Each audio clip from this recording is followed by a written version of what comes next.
Hair transplantation వల్ల ఏమైనా side effects ఉన్నాయా? ఈ మధ్యలో కొన్ని న్యూస్లో వినడం, న్యూస్ పేపర్స్లో కూడా చూడడం జరిగింది. పలానా వాళ్లకు కన్ను ఇన్ఫెక్షన్ అయిందని, ఇలాంటివి. ఇది ఎందుకు జరుగుతాయి?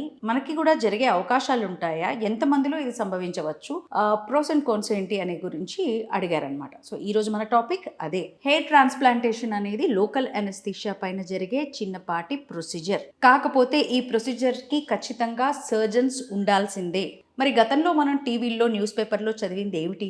ముంబైలో ఎవరికో ప్రాణాపాయం కలిగింది, హైదరాబాద్లో మరెవరికో కన్ను పోయింది. ఈ న్యూస్ ఎక్కడి నుంచి వచ్చింది? ఎప్పుడు ఇలాంటి సైడ్ ఎఫెక్ట్స్ జరిగే అవకాశాలు ఉన్నాయి అంటే సర్జన్ల పర్యవేక్షణలో ప్రొసీజర్స్ జరగకపోతే. ప్రొసీజర్స్ చేసేది కేవలం టెక్నీషియన్స్ మాత్రమే, సర్జన్స్ అక్కడ లేరు అన్నట్లయితే. అలాగే 3500 గ్రాఫ్ట్స్కి మించి పెట్టాల్సి వచ్చినప్పుడు ఒకే రోజులో ప్రొసీజర్ చేయడం, ఇవి సైడ్ ఎఫెక్ట్స్కి మెయిన్ కారణాలు.